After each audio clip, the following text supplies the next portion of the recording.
इस अनुभव के पिछले पार्ट में हमने सुना कि कैसे बिंदु जी का जब जन्म हुआ और उनकी जन्म पत्री बनी तो उन्हें अल्पायु अर्थात कम आयु की बता दिया गया और बताया गया कि उनकी आयु बहुत कम है और उनकी मृत्यु जब उनकी शादी होगी उसी समय हो जाएगी। एक बार बिंदु जी को एक संत महात्मा जी आए क्योंकि उनका संत महात्माओं के प्रति काफ़ी लगाव था और एक बार एक संत महात्मा उन्हें मिले और उसने उन्हें बताया कि कोई उनके लिए लगातार साधना कर रहा है। हिमालय पर बैठ के उनको यकीन हो गया कि अब मेरी मृत्यु नहीं हो सकती क्योंकि संत महात्माओं का आशीर्वाद सदा मेरे साथ है। और ऐसे ही वह आगे चलकर दिव्य ज्योति जागृति संस्थान से जुड़ी और जब उन्होंने ज्ञान लिया और ज्ञान के भीतर भी उन्हें एक गुफा दिखाई दी और उस गुफा के अंदर उन्हें संत महात्मा ऋषि मुनि साधना में बैठे हुए दिखाई दिए और यह क्रम कई महीनों तक चलता रहा। उन्हें यह अनुभव रोज साधना के अंदर दिखाई देता था। तो चलिए सुनते हैं अब इस अनुभव को आगे। सो बोलिए श्री सतगुरुदेव भगवान की जय, सच्चे दरबार की जय, आशु पिता भगवान की जय। गुरु प्यारे साधकों, जैसा आपने इस अनुभव के पिछले पार्ट में सुना, अब हम इस अनुभव को आगे सुनेंगे, तो प्लीज़ इस वीडियो को पूरा देखिएगा। आगे बिंदु जी बताती हैं कि उस गुफा के अंदर जाने पर कई ऋषि मुनि साधना में डूबे दिखाई देते। अब मुझे समझ आया कि वह कौन है जो मेरी लंबी उम्र के लिए साधना कर रहा था। वह कोई और नहीं, गुरु महाराज जी के आदेश पर बैठे ऋषि मुनि ही थे। गुरु महाराज जी की कृपा से मुझे यह जीवन मिला। अब तो मैं खूब साधना करने लगी। कुछ ही महीने में मेरे बच्चों व पति ने भी ब्रह्म ज्ञान लिया। अब हम सभी मिलकर साधना करते, सत्संग में जाते, सेवा करते। थोड़े शब्दों में कहूँ तो सब कुछ बढ़िया चल रहा था। पर कहते हैं ना कि इंसान की तो फितरत ही है गलती करने की। हमसे भी एक गलती हो गई, इतनी बड़ी गलती जो हमारे जीवन को बर्बाद कर सकती थी। हुआ यूं कि हमें ऑस्ट्रेलिया के 5000 शर्ट बनाने का ऑर्डर मिला। ऑस्ट्रेलिया का काम बड़े ध्यान से करना पड़ता है, जरा सी भी गलती उन्हें बर्दाश्त नहीं होती। एक धागा भी निकल जाए तो वे पूरा ऑर्डर कैंसिल कर देते हैं। अब हमें जो शर्ट का डिज़ाइन मिला था उसके हिसाब से हर शर्ट का 7 बटन होने थे, पर न जाने कहाँ कैसे क्या सुनने या करने में गलती हुई कि शर्ट पर 7 की जगह 8 काज बटन हो गए। और यह गलती तब पकड़ी गई जब 750 शर्ट बन चुके थे। अब तो मुझे और मेरे पति को गहरा धक्का लगा, पर गलती सुधारने का कोई चारा भी नहीं था। हमने गुरु महाराज जी के आगे प्रार्थना की, आप ही बिगड़ी को संभाल सकते हो, आप ही कोई चमत्कार करो तो बात बने। फिर हमने चुपचाप सारे शर्ट पैक किए और कंपनी में भेज दिए। माल ऑस्ट्रेलिया भेजने से पहले कंपनी के 10 लोग उन्हें चेक करते हैं। ऐसा हो ही नहीं सकता कि गलती पकड़ में ना आई हो, और वह भी इतनी बड़ी। पर महाराज जी ने सच में चमत्कार किया। गलती किसी की आंख में नहीं आई और 10 लोगों से पास होकर माल ऑस्ट्रेलिया भेजा गया। कंपनी से हमें काम का पैसा भी मिल गया, पर अब हम दोनों का दिल सहमा सा था। हमें डर था कि वहाँ जब पैकेट खोलेंगे तब तो सच्चाई सामने आएगी ही न, हम बच नहीं पाएंगे। और ऐसा हुआ तो हमें हर शर्ट के करीब 2000 हर्जाने के रूप में देने पड़ेंगे। हम तो दिवालिया हो जाएंगे। अब मेरा पति जब किसी काम से कंपनी जाते तो वहाँ का कंप्लेंट रजिस्टर चेक करते, यही सोचकर कि कहीं हमारे माल की कोई शिकायत तो नहीं आई। पर महीना महीना करके पूरा साल गुजर गया, कोई शिकायत नहीं आई। अब हमने चैन की सांस ली और गुरु महाराज जी को बारंबार शुक्रिया किया। आप जानते ही होंगे कि अभी पीछे रिसेशन मंदी का दौर चल रहा था। इसका असर हमारे बिजनेस पर भी पड़ा। काम बिल्कुल मंदा पड़ गया था। कहीं से कोई ऑर्डर नहीं मिल रहा था। सारे कारीगर खाली बैठे थे। समझ नहीं आ रहा था कि क्या करें। मैंने फिर गुरु महाराज जी के चरणों में प्रार्थना की, हे गुरुवर, आप ही राह दिखाओ। हमें तो सब दरवाजे बंद ही दिखाई दे रहे हैं। काम बिल्कुल ठप पड़ गया है। क्या करें, कहाँ जाए? गुरु महाराज जी का सुमिरन करके मेरे पति निकल पड़े। उन्होंने सोचा कि विकासपुरी की पार्टी से बात करके देखता हूँ, पर बीच रास्ते में ही मानो किसी ने जबरदस्ती उनकी गाड़ी को मायापुरी की ओर मोड़ दिया। उन्हें खुद समझ नहीं आ रहा था कि मैं विकासपुरी की जगह मायापुरी क्यों चल पड़ा हूँ। मायापुरी में भी एक पार्टी थी। वे उसके पास पहुँचे, अभी अंदर घुसे ही नहीं थे कि यह शब्द उनके कानों में पड़े, जल्दी से आशु गारमेंट्स के पीस काट दो। 2 घंटे से उनका चालान कटा रखा है। यह बात उस कंपनी का मैनेजर अपने कारीगर से कह रहा था। अब देखिए इस बात में ऐसी क्या खासियत थी। दरअसल हमारी दुकान का नाम ही आशु गारमेंट्स था और यह नाम हमने ज्ञान लेने से पहले ही रख दिया था। पर क्यों रखा था, यह ज्ञान लेने के बाद ही समझ आया। सीधी सी बात है, जिसने काम दिया वह काम करवा रहा है। नाम उसी का तो होगा, मेरे आशु बाबा का। खैर, वापिस मैनेजर की बात पर आते हैं। मेरा पति आंखें फाड़कर मैनेजर को देख रहे थे। उनकी आंखें प्रश्न कर रही थी, भाई मैं तो अभी आया हूँ, 2 घंटे पहले आकर चालान किसने कटवाया? पर वे वहाँ कुछ नहीं बोले, चुपचाप ऑर्डर लेकर घर आ गए। सारी बात मुझे बताई। मेरी आंखों में पानी तर गया। मैं समझ गई कि मेरे आशु बाबा ही वहां गए, चालान कटवाया और फिर उनकी गाड़ी मुड़वाकर उन्हें वहां ले गए और हमें काम दिलवाया। एक दिन मैं कुछ बहनों के साथ किसी सेवा में गई। सेवा के दौरान एक बहन ने अपना अनुभव सुनाया कि सुबह जब वह साधना कर रही थी तो उसे गुरु महाराज जी के दर्शन हुए। उसने महाराज जी के सामने अपनी समस्या रखी। महाराज जी ने समस्या का समाधान दिया और फिर अपना आशीर्वाद दिया और अंतर्ध्यान हो गए। इस अनुभव को पाकर उस बहन का मन बहुत प्रसन्न था। उससे खुशी संभाले नहीं संभल रही थी। उसके चेहरे की रौनक देखकर मैंने खुद को कंगाल महसूस किया। एकदम गरीब। आंसू आंखों के किनारे पर आ गए थे, पर मैंने उन्हें आगे बढ़ने से रोक लिया। सबके सामने कैसे रो सकती थी, पर जब अकेले वापस लौट रही थी तो यह आंसू बेरोक होकर बहे जा रहे थे। मैंने गुरु महाराज जी से खूब शिकायत की।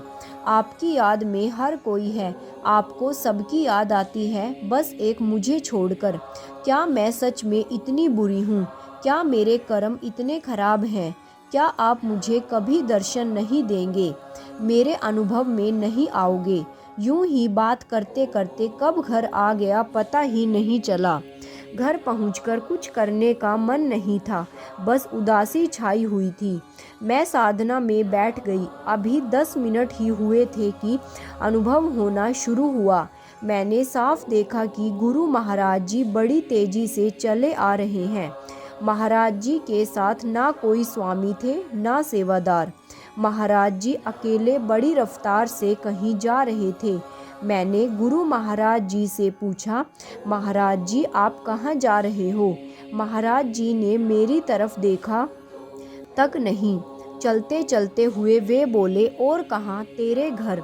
मैंने कहा, महाराज जी झूठ मत कहिए, ऐसा हो ही नहीं सकता। आप और मुझ गरीब के घर। महाराज जी रुके और बोले, बस यही तो कमी है तुझ में, बोलती बहुत है। कहा ना तेरे घर जा रहा हूँ। इतने में दृश्य बदला और मैंने देखा कि गुरु महाराज जी मेरे गांव वाले घर में हैं। वे आंगन में डली एक चारपाई पर बैठे थे।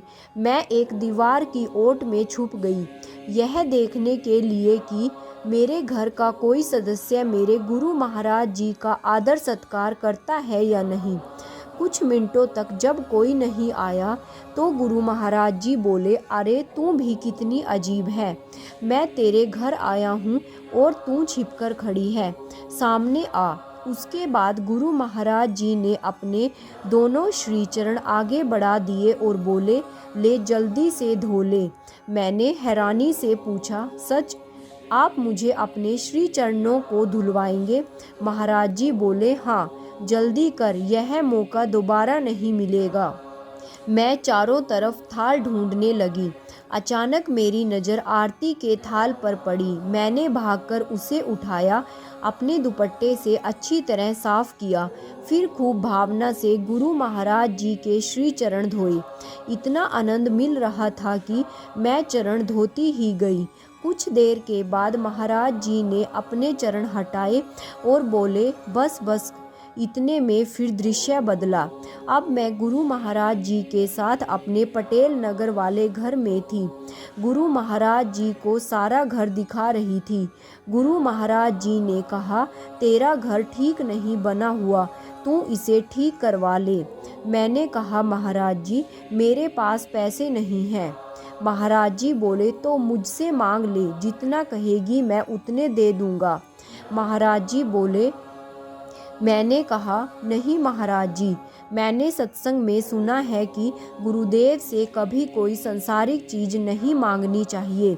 वे भगवान होते हैं, उन्हें सब पता है कि अपने भक्त को कब और क्या देना है। महाराज जी मुस्कुराए और बोले, गुरु सच में तुम बहुत बोलती हो। अच्छा सुन, आज के बाद कभी मत रोना कि गुरु महाराज जी मुझे दर्शन नहीं देते। मैं तो तुम सबका हूँ, सबके साथ हर पल रहता हूँ। इतना कहकर गुरु महाराज जी अंतर्ध्यान हो गए। मैं साधना से उठी तो लगा कि मैं दुनिया की सबसे अमीर शिष्य हूँ। जो आनंद का खजाना आज मुझे मिला है, उसके आगे कुबेर का खजाना भी फीका है। जीवन में घटते यह अनुभव गुरु महाराज जी के प्रति श्रद्धा, समर्पण, निष्ठा और विश्वास को बढ़ाते गए। अब हम लोग गुरु घर की सेवा से बहुत अच्छी तरह जुड़ गए। उन्हीं दिनों संस्थान द्वारा पटेल नगर में 7 दिवसीय श्री राम कथा का भव्य आयोजन किया गया। इस कार्यक्रम में मेरे और मेरे पति की भी सेवा लगी, पर अभी कार्यक्रम शुरू होने में 15 दिन ही थे कि गांव से एक फ़ोन आया। यह फ़ोन बिल्डर का था। दरअसल हम गांव में अपनी ज़मीन पर एक घर बनवाना चाहते थे और बिल्डर ने कहा कि मेरे पास नई ईंटों का स्टॉक आया है, अभी आप आकर ले लो, नहीं तो बाद में छंट जाएगी। हमने कहा, ईंटें तो चाहिए, अभी तो प्रोग्राम शुरू होने में भी समय है, हम 2-4 दिन में वापस लौट आएंगे। यही सोचकर हम दोनों अगले दिन की गाड़ी से बिहार चले गए। गांव पहुंचकर हमने 20,000 ईंट खरीदी, क्योंकि हमारी ज़मीन के चारों तरफ ऊंची ऊंची बाउंड्री थी, इसलिए ट्रैक्टर सारी ईंटें बाउंड्री के बाहर उतार गया था। अब वह ईंटें बाउंड्री के अंदर करना ज़रूरी था। पहली बात तो वे ईंट दूसरे के खेत में पड़ी थी, दूसरी बात बाहर पड़ी थी। अगर हम उन्हें वहीं छोड़ देते तो एक एक करके सारी गायब हो जाती। मेरे पति ने पूरे गांव में घूम घूम कर मजदूर ढूंढे, पर कोई मजदूर नहीं मिला, कोई भी व्यक्ति नहीं मिला। अगर कोई मिला तो वह ज़्यादा पैसे मांग रहा था, काम करने को तैयार ही नहीं था। यूं ही 7 दिन गुजर गए। अब हम दोनों को चिंता सताने लगी। हमारी सेवा शुरू होने वाली थी, हमें वापस लौटकर भी जाना था। हम दोनों ने सोचा, चलो हम ही धीरे धीरे यह ईंटें अंदर कर देते हैं, पर हमने यह काम पहले कभी नहीं किया था, इसलिए 400-500 ईंट उठाने के बाद ही हम दोनों के हाथों से खून बहने लगा। मेरी तो सारी हड्डियां बोलने लगी। मैंने कहा, भाई मैं यह काम नहीं कर सकती, मुझसे नहीं हो पाएगा। तब मेरे पति बोले, ठीक है, अब कुछ नहीं हो सकता, हमें ईंट बाहर छोड़कर ही वापस दिल्ली जाना होगा। चाहे ईंट चोरी हो जाए, खराब हो जाए, हमारा 40,000 रुपया बेकार हो जाए तो भी चलेगा, हम सहन कर लेंगे। पर यदि गुरु घर की कोई सेवा छूट गई तो उससे जो नुकसान होगा उसकी भरपाई हम जन्म जन्मांतर तक नहीं कर पाएंगे।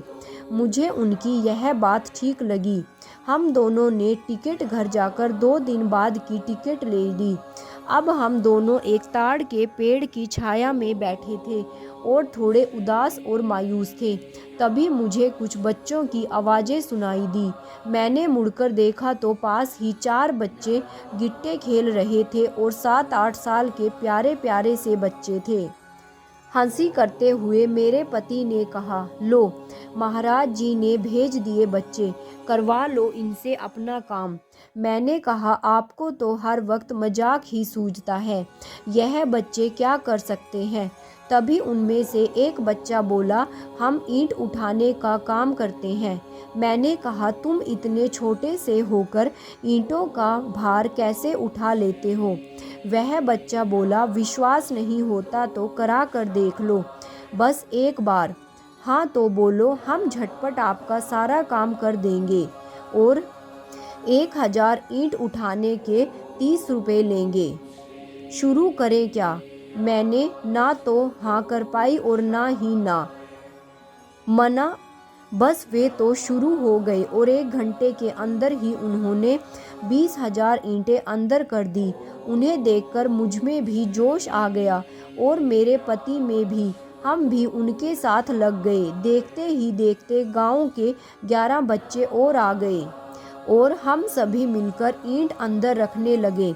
सूरज सर पर था, मानो आग उबल रहा था, पर किसी को कोई तपत या जलन महसूस नहीं हो रही थी। आप विश्वास नहीं करोगे कि शाम होते होते सारी ईंट हमने अंदर कर दी थी। जी हाँ, 20,000 ईंट। अब मैंने नज़र दौड़ाकर देखा तो वे सारे बच्चे जिन्होंने काम किया था वे वहाँ नहीं थे, न जाने कहाँ गायब हो गए थे। मेरे पति ने उन्हें आसपास भी ढूंढा पर वे नहीं मिले। खैर, उन 11 बच्चों को लेकर मैं उस कमरे तक आई जहाँ पर हम ठहरे हुए थे।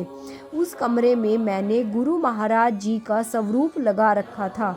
जैसे ही बच्चे कमरे में आए, उनमें से एक ने महाराज जी की ओर इशारा करते हुए कहा, यह हमारे राम हैं और हम इनकी वानर सेना। इतने कहकर वह सब के सब बच्चे वहाँ से दौड़ गए। मैं तो यह पंक्ति सुनकर मानो सुन्न सी रह गई, एकदम जड़ हो गई। कुछ देर तक ना दिमाग में कोई हरकत थी ना शरीर में।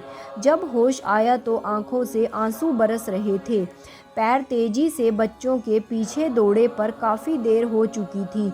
मैं और मेरे पति एक बार फिर गुरु महाराज जी के ऋणी बन चुके थे। इस बार गुरु महाराज जी ने एक ऐसा उपकार किया था जिसकी ऊंचाई के आगे आसमान भी छोटा था और विशालता के समुद्र भी कम थे। आप ही बताइए, जिस गुरुदेव के रूप में हमें साक्षात श्री राम मिल गए हों, उनके हृदय में श्री चरणों के भाव विरह न हो तो ऐसा हो ही नहीं सकता। बोलिए श्री सतगुरुदेव भगवान की जय, सच्चे दरबार की जय। जय श्री राम।